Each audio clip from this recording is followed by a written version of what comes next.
Virat, can you hear me? Have you started? Yep, I can, yes. Okay. Tough luck, Virat. But judging by what happened in the two innings here, as well as what happened in the Test series against New Zealand, do you think that the batting lineup is kind of a little vulnerable in seaming conditions, and with England tour set to begin next month, there's a bit of questions to answer there?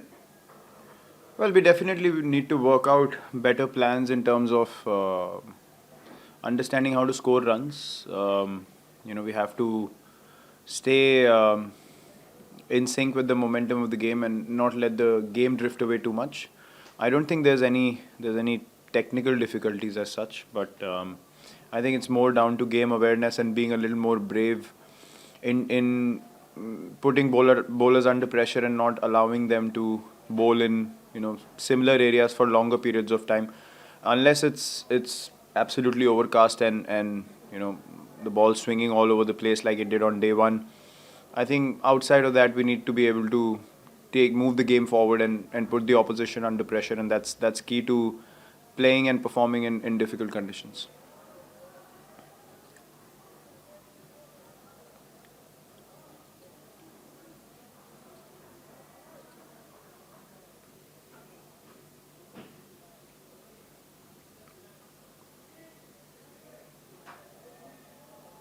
Hi Virat, can you hear me? Yes, I can hear you. Yeah. Yeah. Virat, wanted to ask you that since there is now a month-long gap, there will be a break for the players and they will reassemble. Is there a possibility that there can be a few games against the county sides, or it will be intra-squad practice games only going into the England Test series? Like, how do you look at the planning and preparation for the series? Well, that doesn't depend on us. We obviously wanted first class games, which I believe have not been given to us. I don't know what the reasons for that are. But yeah, other than that, I think our preparation time will be ample for us to be ready for the first test. Thank you. Hi, Virat. Can you hear me? Yes, I can. Yeah. Virat, we all know Rishabh is a natural in terms of his shot making, and it worked very well in Australia also. But in conditions where the ball is doing a lot, do you think he needs to be a little more calculative in terms of his approach? Well, look, Rishabh's definitely going to, be a very expressive player whenever he gets an opportunity. Um, Whenever there is a situation that needs to be understood, I think he assesses it really well.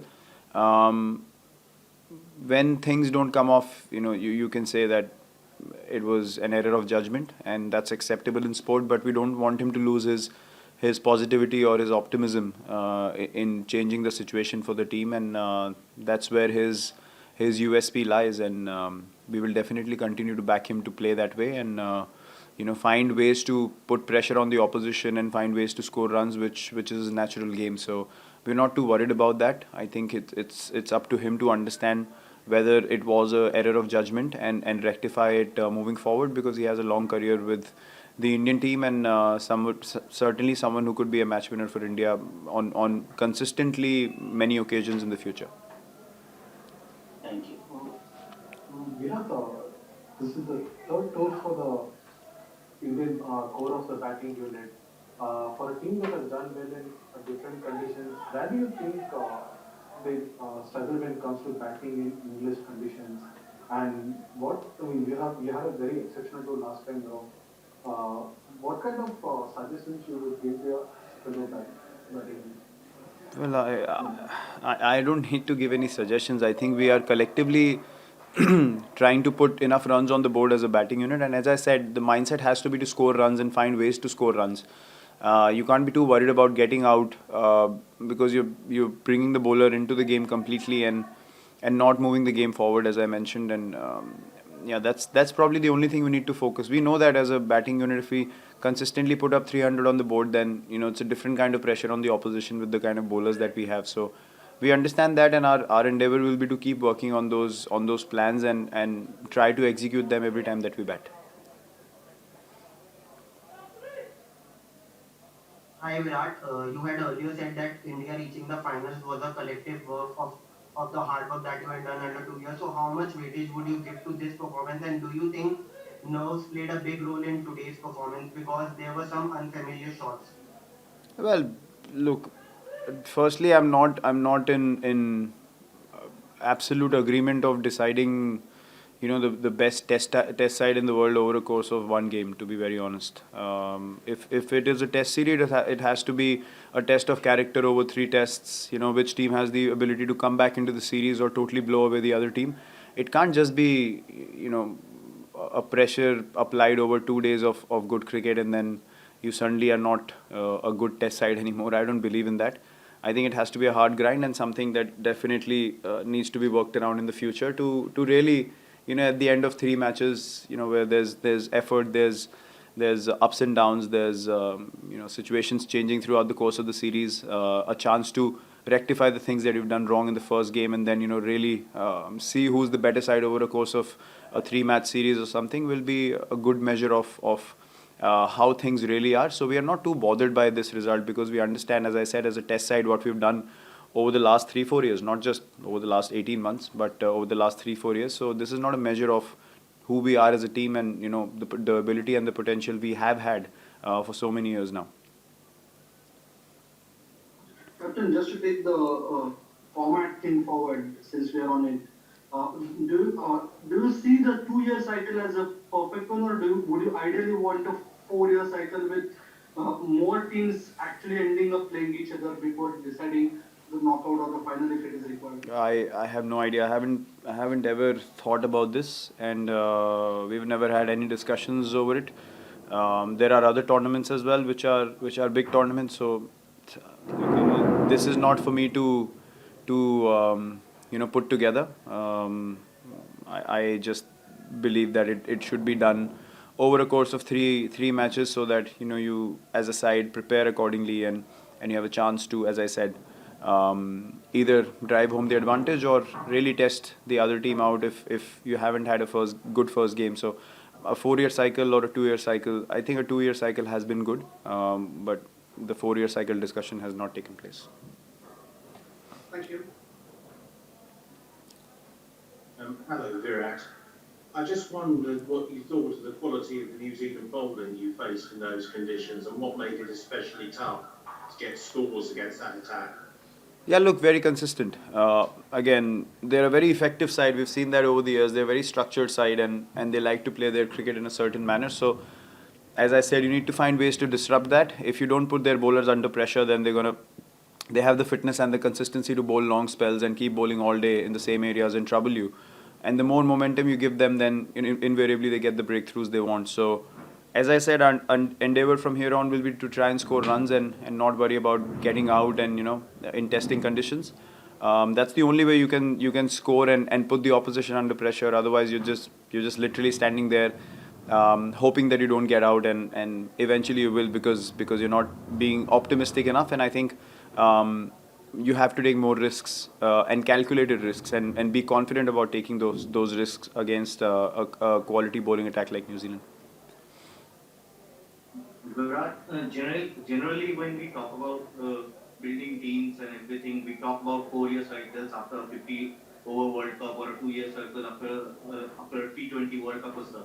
So when it comes to building a test team and looking ahead towards the future, how do you see this World Test Championship cycle, keeping Indian cricket in mind, keeping that we have done a great job building a good pool of fast bowlers, now building a pool of batsmen or middle order batsmen, how do you plan for that? Yeah, look, we will continue to reassess, continue to have conversations around what are the things that are required to strengthen our side and not follow or fall prey to a certain pattern. I think evolving with the game and improving yourself with the game is a very, very important thing. And when you've been a top side for a few years in a row, you don't want to suddenly drop your standards, and we need to keep up with the demands of the game and understand exactly where we need to rectify the areas that need to be rectified as a team, and move in the right direction. And we will certainly take those decisions and have those conversations in the near future. It's not something that we will wait for a year or so. Because, as I said, you have to plan ahead. If you see our white ball team now, as well. We got great depth, and guys are ready, and guys are confident about their skills. So I think the same thing has to be done with Test cricket as well. You have to reassess, you have to replan, and understand what dynamics work for the team and how we can be fearless and bring in the right people who have the right mindset to perform.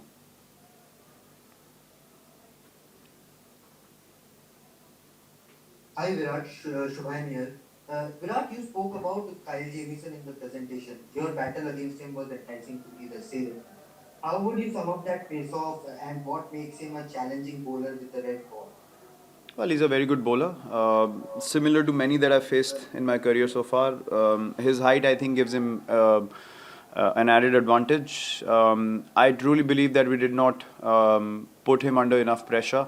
We allowed him to bowl in similar areas for long periods of time and probably didn't work out the areas that we could score against him. And that was probably down to his consistency as well. For a tall guy like that to not miss his length so often is a great quality, and his consistency is what made it very difficult for all of us. So yeah, nothing drastically different from something that we have faced over the years. But yeah, just his consistency from the height which he bowls at, and his accuracy was something that worked in his favor, and he's had a great start to his career, and his numbers are what they are because he's very consistent with the ball. Captain, now is the final question. Okay. Hi there. Just following on from what you're saying about the one-off game. I mean, obviously, what we've seen this week, the quality of the cricket when it hasn't been raining has been superb. Do you think there would be the appetite to fit in a three-match World Test Championship on the evidence of what we've seen? Would you welcome it if there was? Well, absolutely. I mean, if you saw the way the game went, with whatever time we got on the field as well, why wouldn't you want to see two more tests of the same teams battling it out and eventually being the worthy winners of the World Test Championship? And I think historically all the great series that you've seen in Test cricket, you remember them over a period of 3 matches or 5 matches perhaps, with two teams going against each other, and then those series become memorable. So I think this definitely has to be brought in. I mean, it's I'm not saying this because we're not on the winning side, but just for Test cricket and for this saga to be absolutely memorable, I think it has to happen over a period of 3 games minimum, so that you have a series to remember, because there are going to be ups and downs through and through with two quality sides going at each other, knowing that there's so much on the line. Thank you very much. Thank you.